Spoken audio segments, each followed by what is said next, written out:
Hello बच्चों, welcome to the next lecture.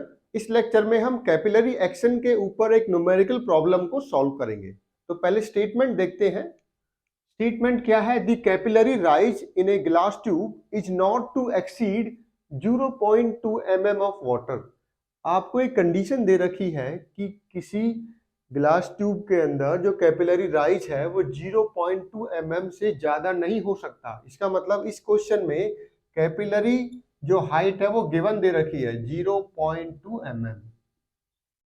ठीक है, इससे पहले जो हमने क्वेश्चंस किए थे उसमें कैपिलरी हाइट को वहां पे कैलकुलेट करना था। इस क्वेश्चन में कैपिलरी हाइट आपको दे दी गई है कि ग्लास ट्यूब के अंदर इससे ज्यादा लेवल नहीं होना चाहिए राइज। ठीक है, डिटरमाइन इट्स मिनिमम साइज। आपको जो ग्लास ट्यूब है उसका मिनिमम, ग्लास ट्यूब का साइज का मतलब क्या है? डायमीटर आपसे पूछ रहे हैं कि मिनिमम डायमीटर कितना होना चाहिए कि हाइट आपकी ये हो जाए। Capillary height 0.2 mm capillary height achieve करने के लिए मिनिमम डायमीटर कितना होना चाहिए ग्लास ट्यूब का।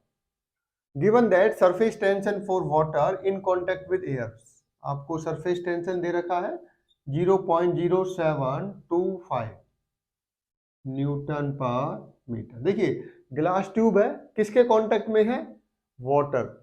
ठीक है, इसका मतलब कौन सा केस है? वही केस है कैपिलरी राइज वाला, जिसमें आपको एक ट्यूब रखनी है, ठीक है, जिससे कि कैपिलरी राइज होगा। कोई वाटर टैंक है जिस टैंक में एक ग्लास ट्यूब आपको रखनी है। आपसे पूछा गया है कि ग्लास ट्यूब का डायमीटर क्या होना चाहिए। ग्लास ट्यूब का डायमीटर क्या होना चाहिए? अगर h की वैल्यू कितनी है? 0.2 mm। 0.2 mm capillary height achieve करने के लिए कितने डायमीटर की ट्यूब आपको इसमें इमर्ज करनी होगी वाटर के अंदर। ठीक है, तो वो आपसे पूछा जा रहा है। तो इसमें आपको सरफेस टेंशन की वैल्यू भी गिवन है, सरफेस टेंशन की वैल्यू भी दे दी गई है। तो हमें पता है कि वाटर के केस में एंगल ऑफ कांटेक्ट क्या होता है? 0। अब हम स्ट्रेट फॉरवर्ड फॉर्मूला यूज करेंगे। फॉर्मूला क्या होता है? Capillary height equal to 4 sigma cos theta divided by rho g d. इस केस में डायमीटर निकालना है तो फॉर्मूला क्या हो जाएगा? 4 सिग्मा कॉस 0 1 होता है divided by rho g into h. ठीक है, तो कॉस 0 की वैल्यू 1 होती है।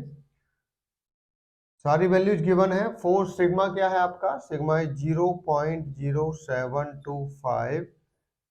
रो क्या होगा वाटर का? 1000। जी क्या होता है? 9.81। एच की वैल्यू गिवन है, एच की वैल्यू क्या है? 0.2, बट ये mm में है तो आपको कन्वर्ट करना होगा SI यूनिट में, डेसिमल। तो आप इसे कैलकुलेट करोगे तो ये वैल्यू आएगी आपके 0.148 मीटर, दैट मीन्स 14.8 सेंटीमीटर। देखिए अब क्वेश्चन को समझते हैं। अगर आप 14.8 सेंटीमीटर डायमीटर वाली ग्लास ट्यूब को वाटर के अंदर इमर्ज करते हो तो 0.2 mm का राइज मिलता है, कैपिलरी हाइट मिलती है। तो इस क्वेश्चन में ये पूछा था आपसे क्वेश्चन में कि इतनी कैपिलरी हाइट अचीव करने के लिए ग्लास ट्यूब का डायमीटर क्या होना चाहिए? तो कितना होना चाहिए? 14.8 सेंटीमीटर।